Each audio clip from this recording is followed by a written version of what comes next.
ನಮಸ್ತೆ ಟಿವಿ 20 ಕನ್ನಡ ವಾಹಿನಿಗೆ ಸ್ವಾಗತ.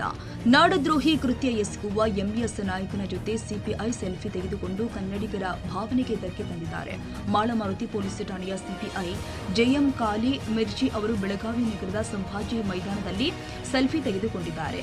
ಎಂಎಸ್ ಪುಂಡ ಶುಭಂ ಶಳಕೆ ಜೊತೆಗೆ ಸೆಲ್ಫಿ ತೆಗೆದುಕೊಂಡ ಮಾಳಮಾರುತಿ ಸಿಪಿಐ ನಡೆಗೆ ಇದೀಗ ಆಕ್ರೋಶ ವ್ಯಕ್ತವಾಗುತ್ತಿದೆ.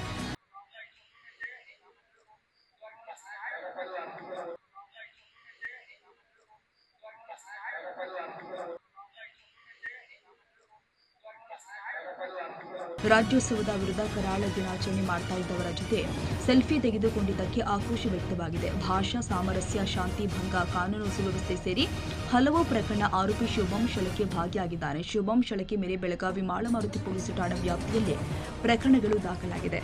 ನಾಡದ್ರೋಹಿ ಘೋಷಣೆ, ನಾಡದ್ರೋಹಿ ಕಾರ್ಯ ಮಾಡುವ ಜೊತೆಗೆ ಕೈ ಜೋಡಿಸಿದ ಬೆಳಗಾವಿ ಪೊಲೀಸರು ಎಂಬ ಅನುಮಾನ ಕೂಡ ವ್ಯಕ್ತವಾಗುತ್ತಿದೆ. ಕನ್ನಡಿಗರ ಮೆಚ್ಚಿನ ನಿಮ್ಮ ಟಿವಿ 20 ಕನ್ನಡ ವಾಹಿನಿ ಇದೀಗ ಟಿವಿಯಲ್ಲಿ ಲಭ್ಯ. ಕರ್ನಾಟಕ ಮತ್ತು ದೇಶ ವಿದೇಶದ 360 ಡಿಗ್ರಿ ಸುದ್ದಿ ವಿವರವನ್ನ ಪಡೆಯುವುದಕ್ಕೆ ಟಿವಿ 20 ವಾಹಿನಿಯನ್ನು ಲೈಕ್ ಮಾಡಿ, ವಿಡಿಯೋಗಳನ್ನು ಶೇರ್ ಮಾಡಿ, ಕಮೆಂಟ್ ಮಾಡಿ, ಸಬ್ಸ್ಕ್ರೈಬ್ ಮಾಡಿ. HCN ಕೇಬಲ್ 842 ನಂಬರ್ನಲ್ಲಿ ಹುಕ್ಕೇರಿ ತಾಲೂಕು ಹಾಗೂ ಸಂಕೇಶ್ವರದ ಸುತ್ತಮುತ್ತಲಿನ ಹಳ್ಳಿಗಳಲ್ಲಿ ಲಭ್ಯ.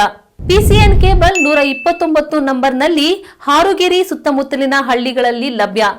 ರಾಯಬಾಗ್ ಡಿಜಿಟಲ್ ಚಾನೆಲ್ ಕೇಬಲ್ 80ನೇ ನಂಬರ್ನಲ್ಲಿ ರಾಯಬಾಗ ತಾಲೂಕಿನ ಸುತ್ತಮುತ್ತಲಿನ ಹಳ್ಳಿಗಳಲ್ಲಿ ಲಭ್ಯ. UDCN ಕೇಬಲ್ ನೆಟ್ವರ್ಕ್ ಉಗಾರ ಸುತ್ತಮುತ್ತಲಿನ ಹಳ್ಳಿಗಳಲ್ಲಿ ನಿಮ್ಮ ಟಿವಿ 20 ಕನ್ನಡ ವಾಹಿನಿಯೂ ಲಭ್ಯ.